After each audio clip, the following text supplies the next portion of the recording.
comenzar con el estudio de la Mishnah 11 del Pirkei Avot.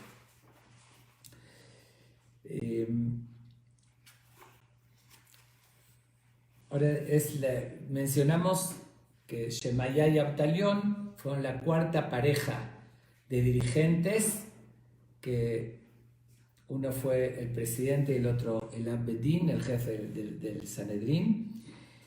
Y era una época, como ya la mencionamos, ayer mencioné en la Mishnah anterior, una época de muchas guerras, muchas rebeliones, guerras civiles. Y muchos judíos en esa época se fueron a Alejandría de Egipto. Lo había mencionado de uno de los jamín que pidió a su compañero que regrese de ahí de Alejandría.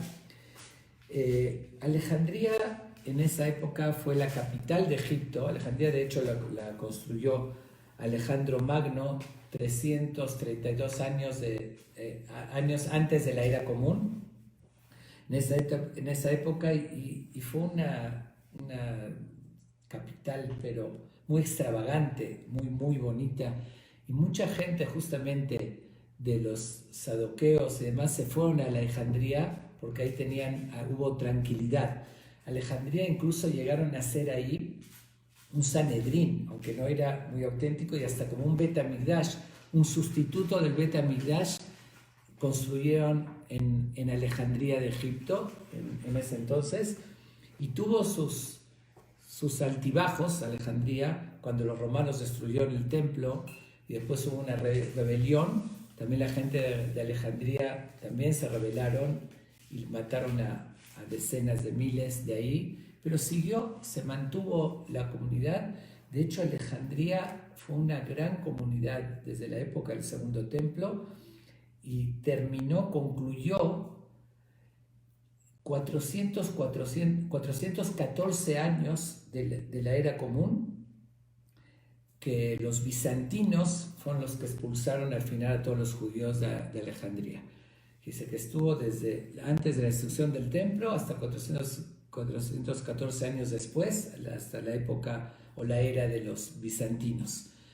Ok, de todos modos, yo explico esto porque considero que tal vez ese es el fondo, la razón por la cual vamos a leer ahorita una expresión de una preocupación de este gran Ham Abtalión, que dice Shema Tahobo Jobat Galut, por si van a tener que desterrarse, porque ya desde ese entonces ya comenzó el destierro, y además estos grandes jamín tenían esa inspiración divina y percibieron y sabían por el comportamiento del pueblo de Israel y que ha dominado los romanos que se iba a destruir el templo. Sabían que iban a llegar al final a desterrarse todo el pueblo de Israel, se iban a separar. Cuando estaban en la tierra de Israel con el Bet HaMikdash, cualquier duda o mala interpretación se podía aclarar, pero cuando iba a llegar ya a tierras lejanas, algunas enseñanzas, estaba la gran preocupación que si se llegaban a desvirtuar esas enseñanzas, podía ser muy peligroso. Y lo digo esto como anticipación a lo que vamos a leer ahorita en la Mishnah, que tiene una enseñanza pero muy importante. Yo considero que hoy en día más que nunca la tenemos que tomar en cuenta, esta advertencia tan significativa que nos hace Abtalión. Abtalión dice así, el nombre Abtalión es un nombre muy extraño, que también lo analizaron mucho los comentaristas, de dónde proviene ese nombre. La opinión, yo creo que más fundamentada y acertada, es que Abtalión, que es el padre, Talión se refiere a niños, jovencitos, y que realmente fue un apodo. Su nombre original no era ese, pero él tuvo mucha pasión y mucha preocupación por atender a los niños huérfanos, en ese entonces del tipo de yeshivot que había, donde estudiaban niños y jóvenes. Se preocupaba mucho por ellos, se desvivía para que tengan buena educación, y de ahí recibió ese título, Abtalión, el padre de los niños, de los jóvenes.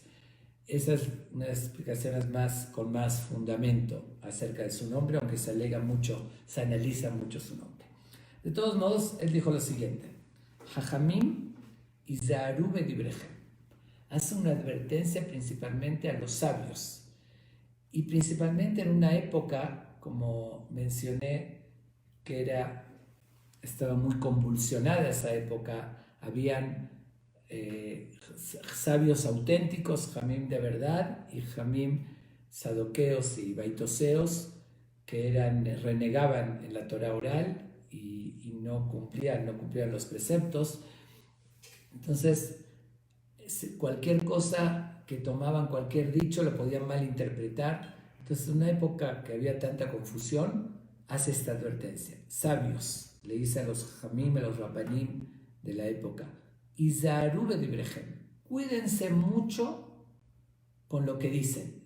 Aunque sean enseñanzas importantes y significativas, dice, pero algo que se pueda malinterpretar o deducir algo negativo.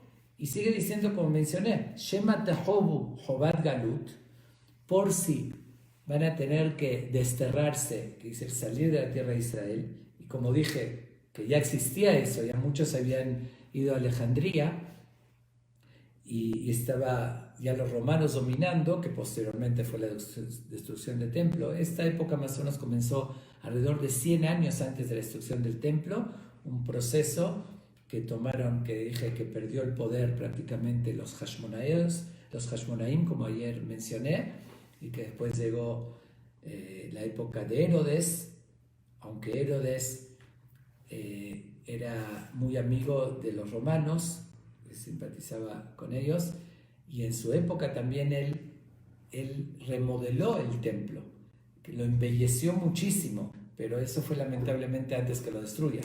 Pero él invirtió mucho dinero, lo hizo no con intenciones muy santas, lo hizo demostrando poder y presunción, pero él, además del templo, las calles de Jerusalén, hizo muchas cosas así, puentes y demás, pero ya estaba destinado a la destrucción por el comportamiento. Ya hubo tanta división en el pueblo, tanta enemistad, odio, tanta guerra de hermanos, como mencioné, y un sinfín de rebelión que hubo en el pueblo, que eso llevó al enojo de Dios y a la destrucción del segundo templo del Bet HaMikdash. Pero entonces, por eso dicen, era inminente que iban a ser desterrados.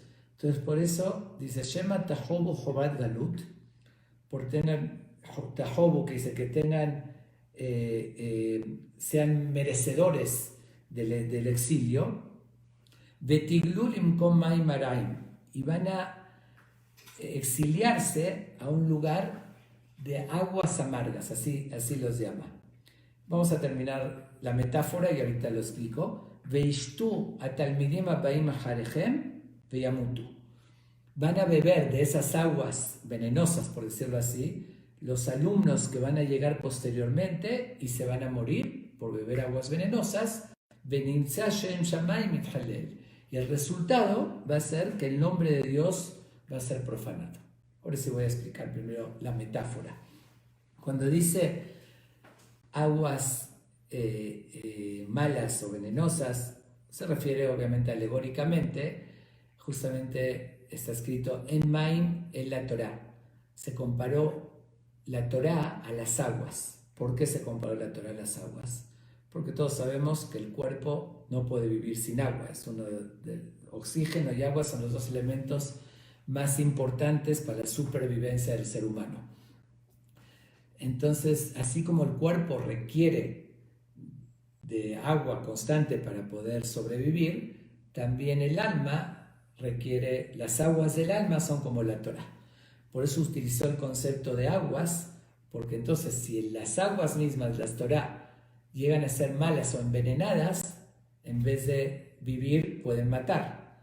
Entonces dijo, si ustedes no se cuidan con sus palabras y esas palabras se malinterpretan y después en un lugar cuando ya se desterraron, cuando no está la fuente y ya se distorsionó el mensaje, entonces esas aguas se van a convertir en venenosas y eso van a matar. No que se refiere a muerte física, sino muerte espiritual, y el nombre de Dios va a ser profanado porque el origen vino de grandes jamim, algo que se malinterpretó y eso provocó algo negativo. Entonces se profana el nombre de Dios, diciendo como ese gran jam dio un mensaje equivocado o negativo. Ok, ahora sí voy a explicar el fondo de esta enseñanza que es tan, como dije, tan actual también. Habíamos mencionado en la segunda Mishnah, si recuerdan, Antignos y Sojo. Antignos, que fue el sucesor de Shimon HaTzadik, que fue el último del gran parlamento, él nos dio una enseñanza muy bonita y muy profunda. Y él dijo así: Al tiyu ka'abadim hameshameshim et harab al menat lekabel peraz. No se comporten, no sean como los sirvientes que sirven a su patrón para recibir su recompensa, sino actúen, sino sean como los sirvientes que lo hacen por amor y desinteresadamente, no para recibir su recompensa. En su tiempo, hace unas semanas, expliqué el significado tan bonito, el mensaje que tiene, que es el nivel superior, servir a Dios con amor, aunque existe recompensa, pero lo tenemos que hacer porque Dios nos da todo y hay interpretación que en este mundo no, pero en el otro sí, porque en este mundo no funciona así, etcétera, etcétera. ¿Qué sucedió? Que de los alumnos de Antignos, él lo transmitió a alumnos o de alumnos a sus alumnos, al transmitir ese mensaje literal, sin una explicación más extensa, ¿cómo lo interpretaron? Que eso significa que no hay recompensa. Nuestro gran sabio Antignos enseñó que no tenemos que servir por recompensar. Dedujeron de eso que es que no hay recompensa. Y dijeron, vamos a perdernos los placeres de este mundo. Simplemente por hacer algo, por servir a Dios y sin ninguna recompensa, mejor nos aseguramos. Recibimos la recompensa aquí con los placeres, como dije, el libertinaje desmedido, la entrega al hedonismo y demás. Y si igual no vamos a recibir recompensa. Y de ahí se formó, esos alumnos se llamaban Sadok y Baitos, que de ahí se formó ese movimiento de sadoqueos y baitoseos, lo que dije que hicieron tantos problemas. Ellos los que le aconsejaron al rey Yanai que mate a los sabios de Israel, los mató todos, que se escapó Shimon ben Shattach, que era el cuñado, que como ya lo comentamos se pudo salvar, lo escondió su esposa, que era la hermana, y fue una división y una discusión tan fuerte. Todo proviene de esa enseñanza tan bonita y tan sabia del gran Jajam Antignos, que era un santo, que él nada más quiso fomentar que se hagan las cosas por amor, que se sirva a Dios desinteresadamente. Pero como no se aclaró a fondo y no explicó más, aclarando, oye, ojo, si hay recompensa, nada más que uno no tiene que servir por interés, sino desinteresadamente, aunque igual va a recibir recompensa. Por no hacer esa aclaración, miren las consecuencias tan fatales, porque fueron fatales para el pueblo de Israel, la mala interpretación de una enseñanza de un jajam. Por eso advierte y dice, cuídense muchísimo, y más cuando estaban empezando a salir de la tierra de Israel o iban a ser desterrados, que ahí se iban a desligar más de la fuente. Entonces es más fácil confundir o malinterpretar esas enseñanzas. Y la verdad es una responsabilidad tan, pero tan grande, principalmente para los jamim, los rabinos, los líderes, todos, que la gente los oye, la gente los sigue. Y a veces hay buena intención, como este gran Jajam Antignos, seguro que tuvo la mejor intención de esa enseñanza, pero de verdad es una responsabilidad que uno tiene que, de verdad, cuidarse, medir las palabras y siempre ver cómo se llegan a interpretar, porque si no sale Hilul Hashem. Me voy a contar 3 anécdotas justamente basadas en esa mala interpretación de dichos del Talmud y de grandes jamim que se malinterpretaron y las consecuencias tan negativas que pudieron llegar a tener. La primera está basada, bueno, en el libro Shofetim, nos relata que había una mujer que era la mamá de Mija fue su hijo, que ella, bueno, no es tan relevante los detalles, pero lo cuento en síntesis, que ella había prometido, era muy inocente y prometido toda su fortuna lo quería santificar para servir a Dios. Su hijo, Mija, le robó el dinero. Cuando ya lo iba a entregar, él se lo robó. Necesitaba dinero, se lo robó. Después trabajó, salió adelante y le regresa el dinero a su mamá. Le dijo, pero ella lo había prometido para algo sagrado. ¿Y qué hicieron? Hicieron ídolos en su casa. Se llama Pesel Mijá, el famoso ídolo de Mijá, que lo relatan en los profetas, en Shofetim, y empezaron a idolatrar, aunque primero la intención de su mamá era tal vez positiva o inocente, después se llegó a que hicieron un lugar de idolatría. Y había un joven de la tribu de Leví, que antes los levitas eran los que cantaban en el Bet HaMikdash, en el templo, los que tenían esa tradición. Todavía no estaba el Bet HaMikdash, pero estaba buscando trabajo, llegó a mucha pobreza y estaba de un lugar a otro, hasta que justo llega a ese lugar donde Mijá tenía sus ídolos, y él buscando trabajo, pues Mijá le ofrece que sea un sacerdote para esos ídolos, que cante y que sirva a esos ídolos y que reciba a la gente. Y efectivamente así lo hace. Cuenta el Talmud que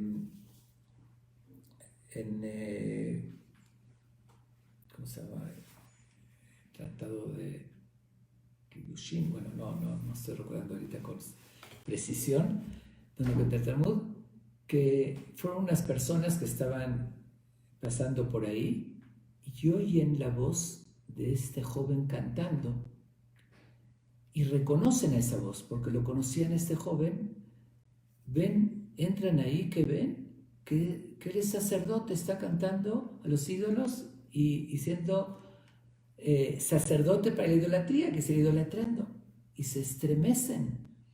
Él era descendiente directo de Moshe Rabbenu. Le dicen, tú, levita, que eres descendiente de Moshe Rabbenu. Y hay unas frases que le dijeron que Moshe propagó estos valores y todo. ¿Cómo puede ser que tú estés idolatrando? Te estás pervirtiendo, porque antes los que empezaban a idolatrar eran los que ya dejaban la Torah y buscaban la perversión. Por la pasión, por tus impulsos llegaste a eso. Le dicen, no. Él le responde con toda la seriedad y convicción, de ninguna manera. Yo simplemente soy pobre, no encontré trabajo más que aquí, y justamente me basé en esas enseñanzas que aprendí de mis antepasados, que dijeron así, dice Leolam, Yaskir Adam Asmo, la Avodah Zará, Ve'al Yistarech la Period.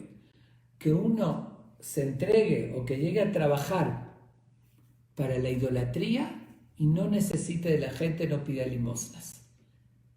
Le dice, yo me basé en esa enseñanza, que efectivamente así está escrito, y dice que venía desde Moshe Rabbenu. ¿Qué había pasado con esa enseñanza? Obviamente que nadie transmitió esa enseñanza. El término Avodah Zará significa trabajo extraño. Entonces, de origen se transmitió diciendo Avodah Zará lo, un trabajo extraño para él. Significa que aunque sea una persona importante y tiene que recoger la basura de las calles, mientras sea un trabajo y lo gane decentemente y no llegue a robar o incluso a pedir limosnas, que una persona busque que se entregue a un trabajo bajo, extraño para él, y no llega a necesitar a pedir limosnas a la gente. El problema fue que con el tiempo se le quitó una palabrita, y como es el mismo término, se dice Avodah Zará refiriéndose a la idolatría, él lo tomó literal, como le quitaron la palabra lo, que extraño para él, sino un trabajo extraño, y él entendió de verdad. Él pensó que estaba haciendo bien, era un joven bueno, descendiente de Moshe, correcto. Pensó que se permitía idolatrar para el sustento. Vimos justamente la Mishnah pasada, la advertencia del compañero de Abtalión, que dice, Shemaya, dijo, ama el trabajo, y que uno se entrega a trabajar y que sea la primera fuente y no busque otros medios. Se sorprendieron estos jamín tanto, dijeron, ¿cómo puede ser?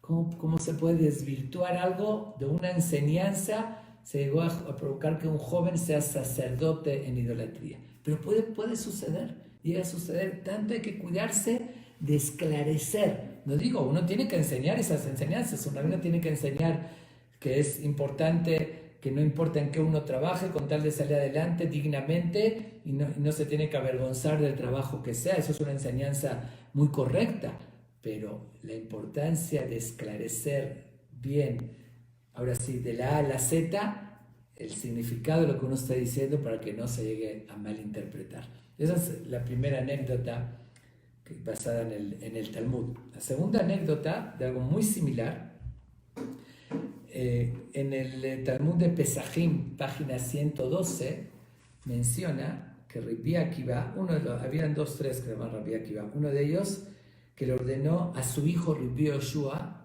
7 enseñanzas. No vamos a entrar en esas 7 para no desviarnos totalmente del tema, pero una de ellas le dijo, Hace Shabbatecha Hol ve'al tistarech la beriot, muy similar a la anterior, pero lo dijo con estos términos, y así dijo Rabbi Akiva: haz tu Shabbat profano. Hol se refiere como en la semana, a los 6 días lo llamamos los días de Hol, los días de la semana profanos, y Shabbat es el día sagrado. Entonces dice, convierte tu Shabbat en Hol, en profano, y no llegues a necesitar de la gente. Lo mismo, estaban mucho contra que uno tiene que con el sudor de su frente ganar el pan y vivir con su esfuerzo y no de los demás. ¿Qué sucedió?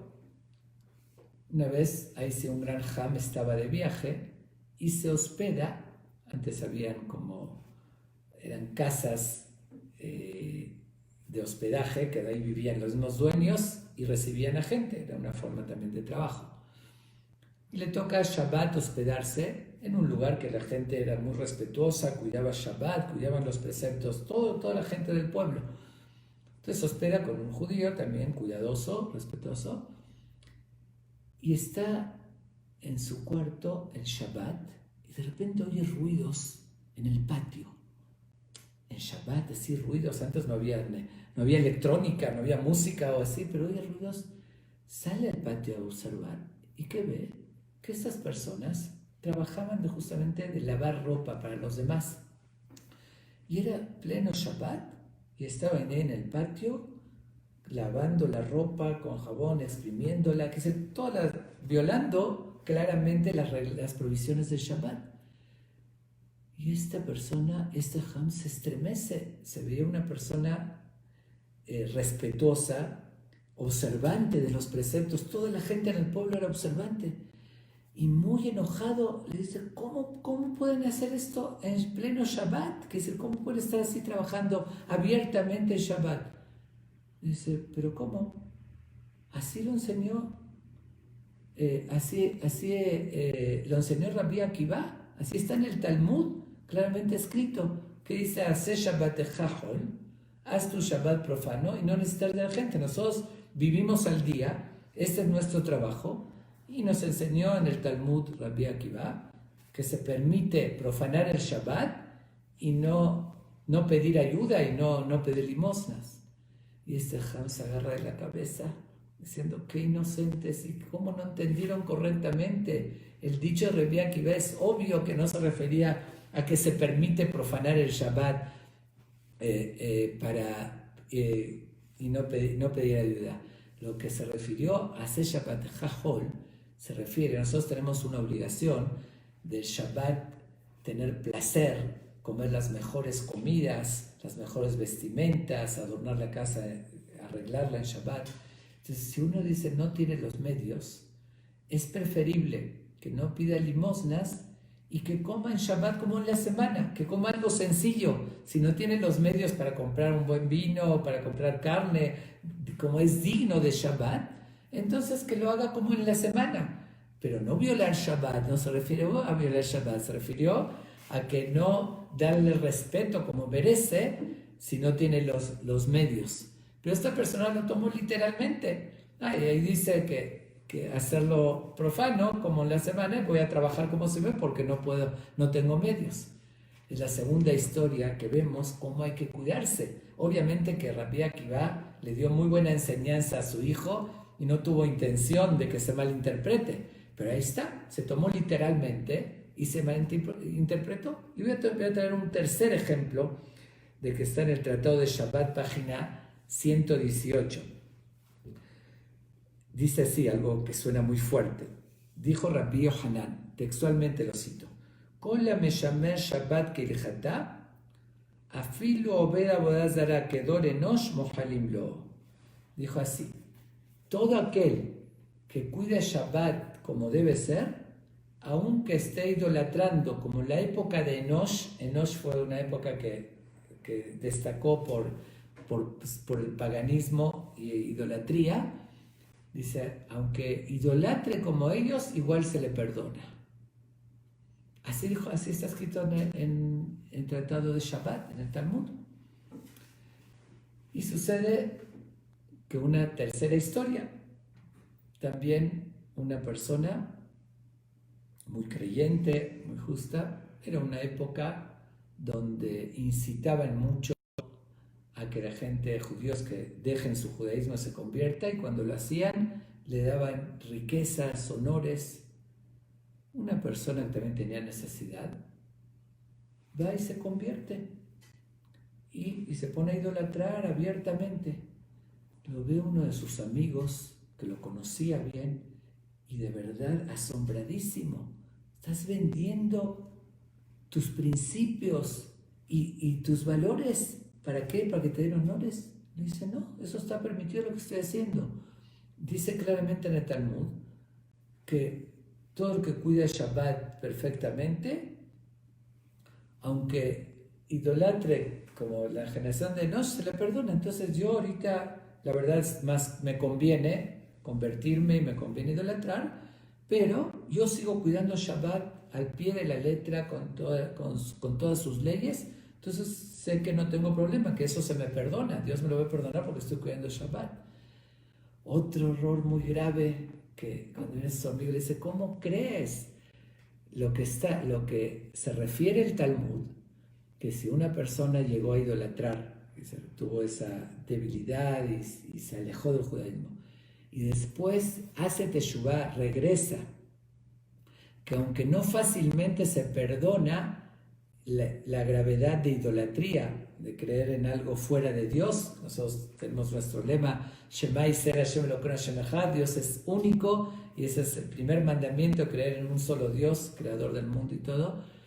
Fue una falta tan grave que no sería suficiente con teshuvá, con perdón, y tiene que llegar otras cosas, isurim y sufrimientos, para que se le expíe ese pecado tan grave de idolatrar. Pero dice el Talmud, aquel que después de arrepentirse cuida Shabbat como debe ser, el mérito de cuidar Shabbat, que justamente Shabbat representa manifestación de fe, porque Shabbat es un testimonio que Dios creó el mundo en 6 días y cesó en el séptimo, es lo opuesto a idolatría.